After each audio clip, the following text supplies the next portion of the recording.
नमस्कार मित्रांनो, विवेक कुसळकर या युट्यूब चॅनलवरती तुमचं हार्दिक स्वागत आहे. आज आपण मुंबई हायकोर्ट उच्च न्यायालय नागपूर खंडपीठ असेल या छत्रपती संभाजीनगर खंडपीठ असेल या ठिकाणी जी परीक्षा होणार आहे 26 एप्रिलला हे तुम्हाला सर्वांना माहित आहे.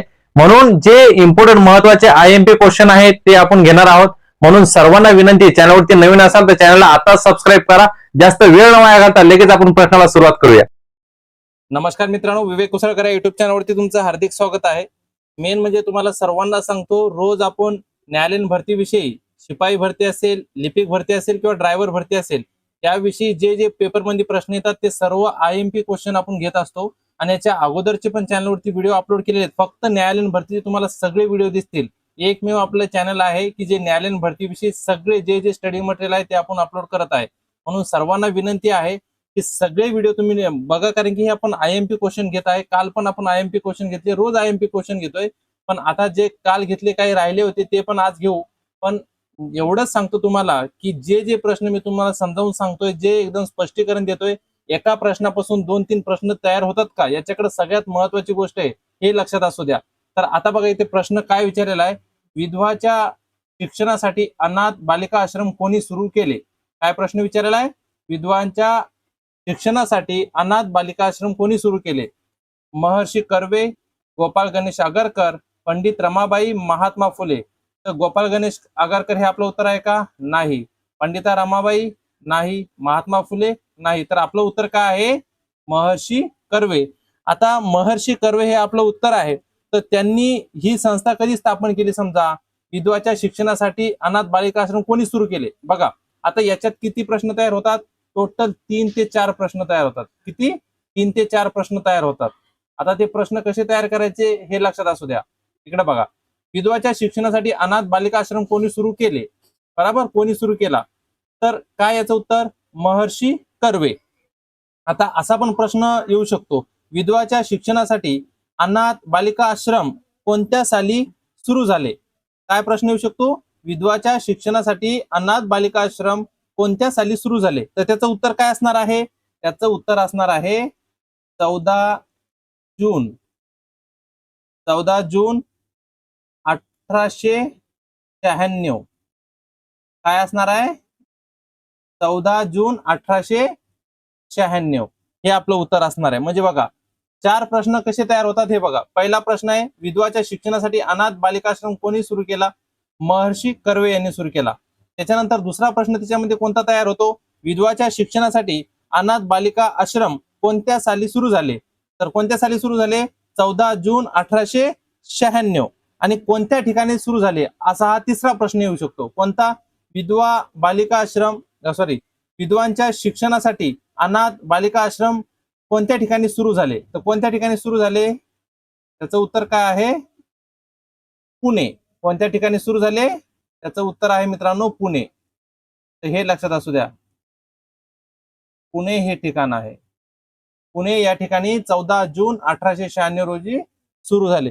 म्हणजे मी तुम्हाला एक सांगत असतो की आपल्याला एकच प्रश्न नाही बघायचा, त्या एका प्रश्नामध्ये 2-3 प्रश्न कसे निघतात हे बघत जा कधी पण. आता पेपरमध्ये कसं वेगवेगळ्या पद्धतीने विचारू शकतात, त्याच पद्धतीने आपण प्रश्न घेत आहे. विधवांच्या शिक्षणासाठी अनाथ बालिका आश्रम कोणी सुरू केला? महर्षी कर्वे. बरोबर. त्याच्यानंतर असा पण प्रश्न विचारू शकतात, विधवांच्या शिक्षणासाठी अनाथ बालिका आश्रम कोणत्या साली सुरू झाला? 14 जून 1896. बरोबर. अजून असा प्रश्न विचारू शकतात, विधवाच्या शिक्षणासाठी अनाथ बालिका आश्रम कोणत्या ठिकाणी आहे? तर कोणत्या ठिकाणी आहे? पुणे या ठिकाणी आहे. कोणत्या ठिकाणी आहे? पुणे या ठिकाणी आहे. ओके, चला नेक्स्ट.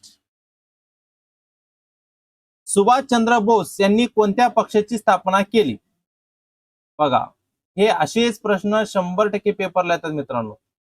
सुभाषचंद्र बोस यांनी कोणत्या पक्षाची स्थापना केली? गदर इंडियनची स्थापना केली का? तर नाही. बरोबर. इंडिपेंडेन्स लीगची स्थापना केली का? नाही. स्वराज्य पक्षाची स्थापना केली का? नाही. तर उत्तर काय याचं? Forward block. कोणत्या पक्षाची स्थापना केली त्यांनी?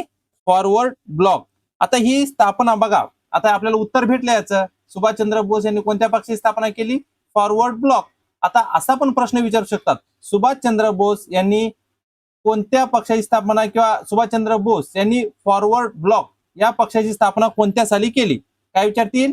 सुभाषचंद्र बोस यांनी फॉरवर्ड ब्लॉक या पक्षाची स्थापना कोणत्या साली केली? तर कोणत्या साली केली यांनी? 3 मे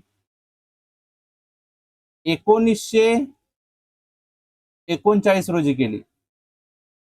तर हे बघा 3 मे 1939 रोजी फॉरवर्ड ब्लॉक या राजकीय पक्षाची स्थापना केली. आता असा पण एक प्रश्न विचारू शकतात बघा, सुभाषचंद्र बोस यांनी कोणत्या पक्षाची स्थापना केली? Forward block.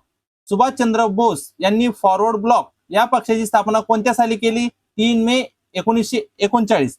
अजून असा प्रश्न येतो, सुभाषचंद्र बोस यांनी फॉरवर्ड ब्लॉक या पक्षाची स्थापना कोणत्या ठिकाणी केली? असा प्रश्न येतो. तो कोणत्या ठिकाणी केली? त्यांनी मुंबई या ठिकाणी या पक्षाची स्थापना केली. कोणत्या ठिकाणी? मुंबई. सुभाषचंद्र बोस यांनी फॉरवर्ड ब्लॉक 3 मे 1939 रोजी मुंबई या ठिकाणी एका राजकीय पक्षाची स्थापना केली. पुढे त्यांनी, हे बघा असा पण प्रश्न येऊ शकतो इकडे बघा, म्हणजे पुढे त्यांनी 1943 म्हणजे आझाद हिंद सेनेची स्थापना केली. आता असा पण प्रश्न विचारू शकतात, आझाद हिंद सेनेची स्थापना कोणी केली? आझाद हिंद सेनेची स्थापना सुभाषचंद्र बोस यांनी केली. म्हणजे टोटल प्रश्न किती निघतायत? 5 प्रश्न निघतायत. हे लक्षात असू द्या, या एका प्रश्नामध्ये किती प्रश्न निघतायत? 5 प्रश्न. कधी पण मेन म्हणजे आपला उद्देश एवढाच आहे की तुम्हाला एका प्रश्नापासून अजून म्हणजे प्रश्न कसे विचारू शकतील हे सगळे प्रश्न तुमच्या लक्षात बसले पाहिजेत. अशा पद्धतीने मी समजून सांगत आहे. हे बघा, सुभाषचंद्र बोस यांनी कोणत्या पक्षाची स्थापना केली? Forward block. बरोबर. त्याच्यानंतर सुभाषचंद्र बोस यांनी फॉरवर्ड ब्लॉक या पक्षाची स्थापना कोणत्या साली केली?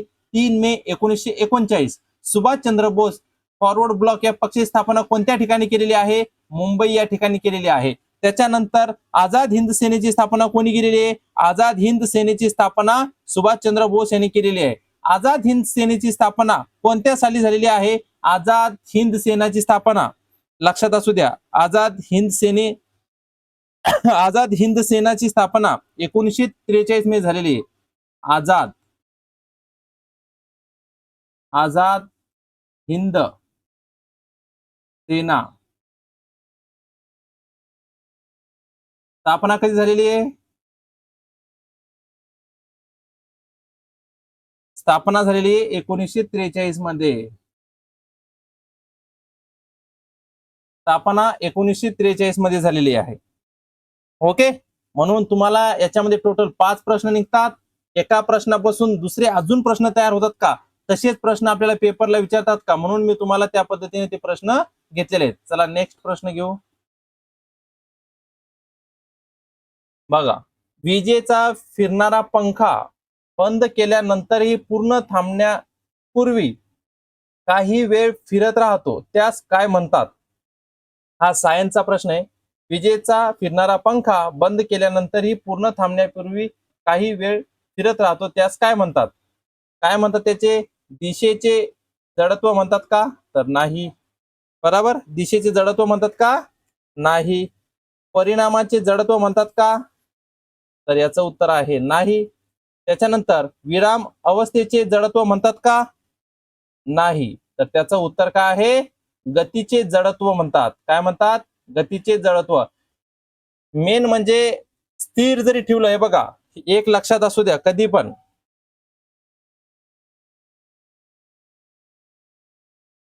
आवाज येतोय का माझा?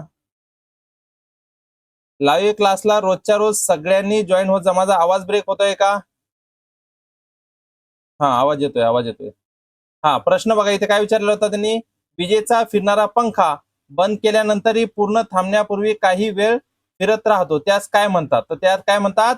गतीचे जडत्व. जशी गती असेल तसं तो एकदा स्थिर असला तर स्थिर राहतो, पण जर तो फिरत असेल, जशी गती भेटली तसं फिरत राहतो. मग त्याचं उत्तर काय असणार आहे? गतीचे जडत्व. हे लक्षात असू द्या, हे त्याचं उत्तर आहे. आणि जेव्हा मी लाईव्ह क्लास घेत असतो, रोज सकाळी आपला लाईव्ह क्लास होत असतो, पण काही जण लाईव्ह क्लासला जॉईन पण होता येत नाही काही जणांना. तर काही हरकत नाहीये, जे आपण व्हिडिओ अपलोड करतो ते व्हिडिओ जरी तुम्ही बघितले तरी तुमच्या लक्षात सगळ्या गोष्टी बसतील. आणि कोणती एखादा प्रश्न जर तुमच्या लक्षात बसला नाही तर सगळ्या भावांना, सगळ्या ताईंना सांगतो, तुम्ही कमेंट करा. मी त्या प्रश्नाचं पूर्णपणे तुम्हाला विश्लेषण करून देईल दुसऱ्या लाईव्हच्या दरम्यान. ओके. आणि तुम्हाला लाईव्ह क्लास दिसत नसेल तर चॅनलला सबस्क्राईब करायचं आणि बेल आयकॉनला क्लिक करा, ऑल नोटिफिकेशन ऑन करा, म्हणजे क्लास जसा चालू होतो तसं तुम्हाला सगळ्या गोष्टी कळतील. चला नेक्स्ट प्रश्न, महाराष्ट्रात एकूण किती प्रशासकीय विभाग आहेत? बघा काय प्रश्न विचारलेला आहे, महाराष्ट्रात एकूण किती प्रशासकीय विभाग आहेत असा प्रश्न विचारलेला आहे. बघा महाराष्ट्रात एकूण किती प्रशासकीय विभाग आहेत, तर याचं उत्तर काय आहे? 5 आहे का? नाही. 4 नाही. 3 नाही. तर महाराष्ट्रात एकूण 6 प्रशासकीय विभाग आहेत.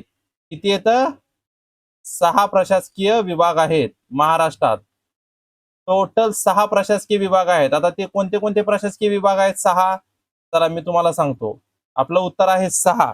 त्याच्यामध्ये सगळ्यात पहिला आहे, टोटल 6 प्रशासकीय विभाग आहेत. किती प्रशासकीय?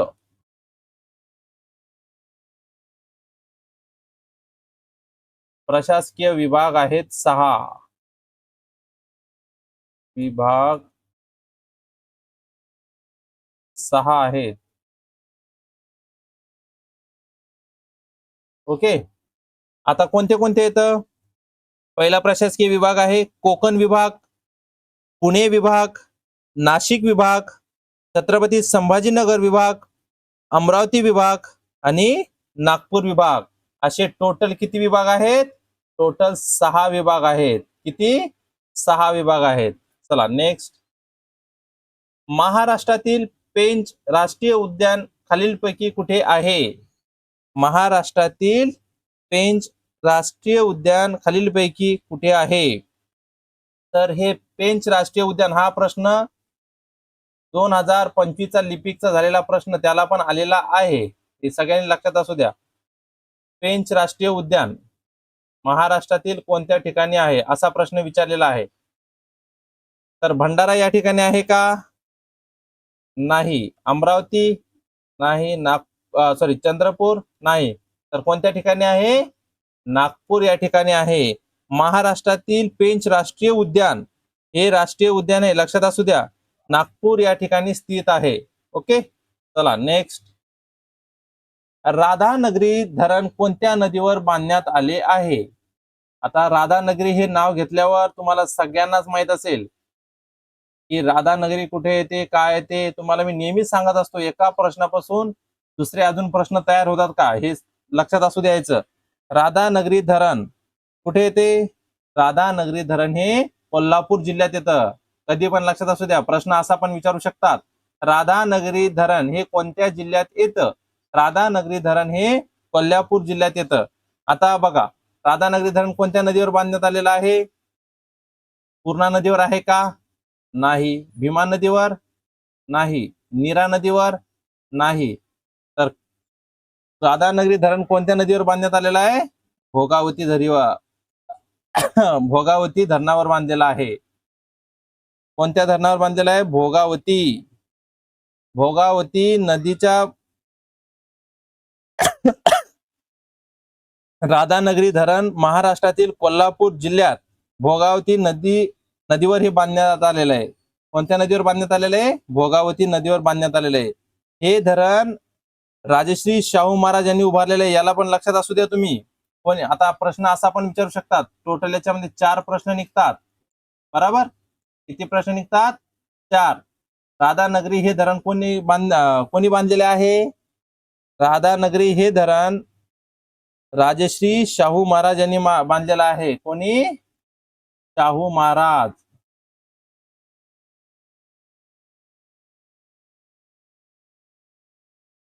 शाहू महाराज. ओके. शाहू महाराज यांनी बांधलेला आहे. आता दुसरी गोष्ट, असा पण प्रश्न येऊ शकतो, कसा? हे बघा, राधानगरी धरण. आता राधानगरी धरण याला अजून एक टोपण नाव आहे. कोणतं टोपण नाव आहे? याला एक टोपण नाव असं आहे, याला लक्ष्मी तलाव असेही नावाने ओळखले जाते. कोणत्या नावाने? लक्ष्मी या नावाने पण ओळखले जाते, लक्षात असू द्या. लक्ष्मी या नावाने पण ओळखल्या जाते. ओके. लक्ष्मी नाव या नावाने पण ओळखलं जातं, हे ध्यानात असू द्या सगळेजण. चला नेक्स्ट, ग्राम गीता हा काव्य संग्रह कोणी रचला आहे? मनी नाही भाव देवा मला पाव, देव अशान पावायचा नाही र, देव बाजारातला भाजीपाला नाही र. मनी नाही भाव देवा मला पाव. आठवतं का काही कोणाचं नाव तुम्हाला? तर लक्षात असू द्या, ग्रामगीता हा काव्य संग्रह ग्रामीण भागातल्या समस्या, ज्या ज्या समस्या आहेत ग्रामीण भागातल्या त्या लोकांसमोर म्हणजे सगळ्यांसमोर मांडण्यासाठी ग्रामगीता हा काव्य संग्रह लिहिला, की ग्रामीण भागातल्या असतील, गावातल्या खेड्यापाड्यातल्या गोष्टी ज्या ज्या आहेत या सगळ्या काव्य संग्रहामध्ये आहेत. बरोबर. तर ग्रामगीता हे तुम्हाला कदाचित सगळ्यांनाच माहित असेल, पण काही जणांना माहित नसेल. तर तुम्हाला माहित असेल, मनी नाही भाव देवा मला पाव, हे जेव्हा शब्द आपल्या कानावर पडतात तेव्हा तुम्हाला कळत असतील की हे शब्द कोणाचे आहेत.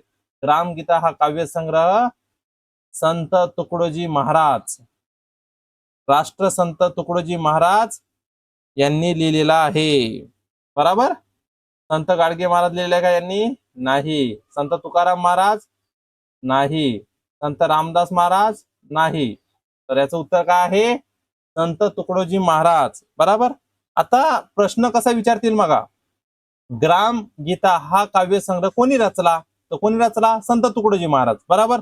आता असा पण प्रश्न येऊ शकतो, संत तुकडोजी महाराज यांचे मूळ नाव काय? बरोबर. प्रश्न काय येते? प्रश्न काय येईल? मूळ नाव. हे लक्षात असू द्या. संत तुकडोजी महाराज यांचं मूळ नाव काय आहे? माणिक बंडोजी,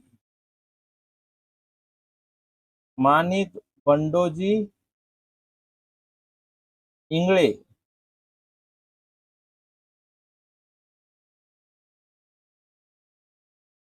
माणिक बंडोजी इंगळे हे राष्ट्रसंत तुकडोजी महाराज यांचं मूळ नाव आहे. आता अजून एक प्रश्न असा येतो, कसा की हे बघा, प्रश्न कसा येईल?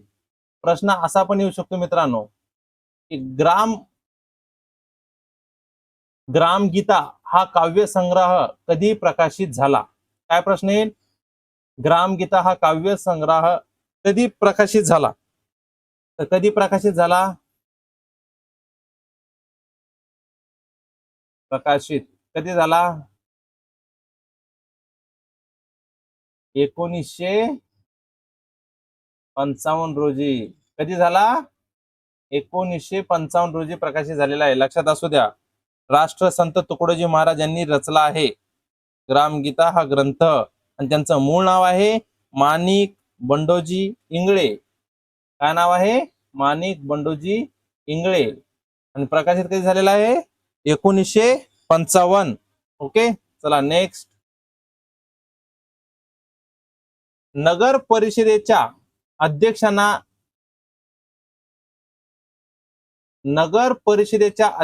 नगराध्यक्ष म्हणतात, तर महानगरपालिकेच्या अध्यक्षांना काय म्हणतात? खूप छान प्रश्न विचारला आहे मित्रांनो या ठिकाणी. आणि असेच पेपरमध्ये हे असे कन्फ्युजन करणारे प्रश्न असे पेपरमध्ये येतात बघा. फक्त एवढं आहे की तुम्ही जर लक्षात आणलं याच्या, आता बघा एकदम सोपा प्रश्न आहे, पण तुम्हाला काय वाटतं आता काय म्हणत असतील काय, असं तुमच्या लक्षात येतं. आता नगर परिषदेच्या अध्यक्षांना नगराध्यक्ष म्हणतात, एवढाच मुद्दा घ्या नगराध्यक्षपर्यंत. बरोबर. नगराध्यक्षपर्यंत घेतलं तुम्ही, एवढंच घ्या फक्त हे. हा बस. ओके. हे बघा, नगर परिषदेच्या अध्यक्षांना, एक मिनिट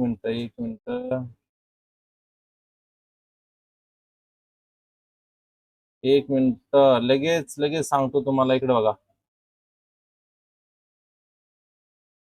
हे बघा, नगर परिषदेच्या अध्यक्षांना नगराध्यक्ष म्हणतात. फक्त एवढा लक्षात असू द्या, हे नगराध्यक्ष. आणि महानगरपालिकेच्या अध्यक्षांना काय म्हणतात? हे महानगरपालिका. या दोन गोष्टी असू द्या, नगर परिषद आणि महानगरपालिका, या दोन्ही गोष्टी तुमच्या लक्षात आल्या की परफेक्ट आपलं उत्तर निघतं. या प्रश्नामधून टोटल आता किती प्रश्न तयार होतात? 5 किंवा 6 प्रश्न. किती प्रश्न तयार होतात? 5 किंवा 6 प्रश्न. आता मी तुम्हाला आयुक्त कसा असतो, जिल्हाधिकारी, महापौर यापैकी नाही. आता इथं उत्तर काय दिलं त्यांनी? आयुक्त असणार आहे का? महानगरपालिकेच्या अध्यक्षांना आयुक्त म्हणणार आहेत का? नाही. जिल्हाधिकारी म्हणणार आहेत का? नाही. यापैकी नाही. हे आहे का आपलं उत्तर? नाही. तर आपलं उत्तर काय आहे? महापौर. काय उत्तर आहे? महापौर. ओके. तर आता तुम्हाला सांगतो, लक्षात असू द्या, नगर परिषदेचे जे अध्यक्ष असतात त्यांना काय म्हणतात? नगराध्यक्ष. काय म्हणतात? नगराध्यक्ष इथं दिलेलं आहे. बरोबर. त्याच्यानंतर लोकनियुक्त प्रमुख. लोकनियुक्त म्हणजे लोक काय करतात की यांना निवडून देतात. कोणाला? सांगतो. पहिली गोष्ट, नगर सेवक. आता ज्या निवडणुका पार पडल्या तुम्हाला सर्वांना माहित असेल. हे बघा, नगर परिषदेच्या अध्यक्षांना मेन म्हणजे नगराध्यक्ष म्हणतात. बरोबर. लोक ज्या नगरसेवकाला निवडून देतात, हे टोटल नगरसेवक काय करतात? महानगरपालिकेचा महापौर निवडतात. काय करतात? महानगरपालिकेचे जे सगळे नगरसेवक एकजूट होतात, ज्यांची मेजॉरिटी असते. बरोबर. मेजॉरिटी ज्यांची जास्त असली त्यांचा एक महापौर तयार म्हणजे हे करतात, ते महापौर निवडतात. बरोबर. त्याच्यानंतर जिल्हाधिकारी. इथे जिल्हाधिकारी नाही तर प्रशासकीय प्रमुख असतो. काय असतो? प्रशासकीय प्रमुख म्हणजेच आयुक्त. हे बघा, हे आयुक्त असतात. बरोबर. आयुक्त. त्याच्यानंतर महापौर हे नगरसेवकामधून निवडले जातात, हे फिक्स लक्षात ठेवा. मी तुम्हाला सांगितलं, आयुक्त, नगराध्यक्ष हे सॉरी, नगर परिषदेच्या अध्यक्षांना काय म्हणतात? नगराध्यक्ष. बरोबर. महानगरपालिकेमध्ये जे नगरसेवक निवडून देतो आपण, त्या नगरसेवकामधून जेव्हा त्यांची मेजॉरिटी जास्त असते त्यांच्यामधूनच एक महापौर निवडला जातो. बरोबर. आणि आयुक्त हा प्रशासकीय विभाग आहे, म्हणजे प्रशासकीय प्रमुख. प्रशासकीय प्रमुख कोण असतो? महानगरपालिका या ठिकाणी आयुक्त असतो. कोण असतो? आयुक्त, प्रशासकीय प्रमुख. पण आपलं उत्तर काय आहे? महापौर. हे आपलं उत्तर आहे. हे सगळ्यांनी लक्षात असू द्या. ओके. अजून कोणाचा काही प्रश्न आहे का? चला नेक्स्ट प्रश्न घेऊ. आणि मित्रांनो, उत्तर देत चला, कमेंट करत चला पटापट पटापट. रोज लाईव्ह क्लासला जॉईन होत जा. भावार्थ दीपिका हा ग्रंथ कोणी लिहिला आहे? बघा प्रश्न काय विचारला इथे. भावार्थ दीपिका हा ग्रंथ कोणी लिहिला आहे? संत रामदास यांनी लिहिला आहे का? नाही. संत तुकाराम? नाही. संत जनाबाई? नाही. संत ज्ञानेश्वर? हो, संत ज्ञानेश्वर यांनी भावार्थ दीपिका हा ग्रंथ लिहिलेला आहे. पण असा पण प्रश्न येऊ शकतो, भावार्थ दीपिका. आता बघा, पहिला प्रश्न काय विचारला त्यांनी? भावार्थ दीपिका हा ग्रंथ कोणी लिहिला? तर याचं उत्तर काय? संत ज्ञानेश्वर. तर संत ज्ञानेश्वर म्हणजे भावार्थ दीपिकाची रचना कोणत्या साली झाली? बरोबर. तर संत ज्ञानेश्वर यांनी भावार्थ दीपिका याची रचना, लक्षात असू द्या, रचना इसवी सन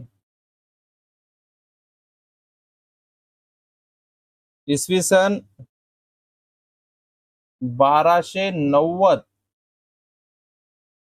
नेवासा.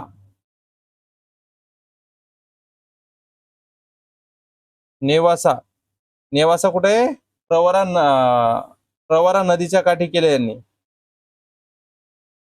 संत ज्ञानेश्वर यांनी भावार्थ दीपिका हा ग्रंथ 1290 मध्ये नेवासा प्रवरा नदीच्या काठी रचलेला आहे. ओके. प्रवरा नदी लक्षात असू द्या सगळ्यांनी.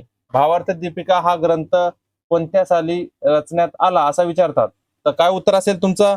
भावार्थ दीपिका हा ग्रंथ 1290 या साली नेवासा प्रवरा नदीच्या काठी रचण्यात आलेला आहे. चला नेक्स्ट.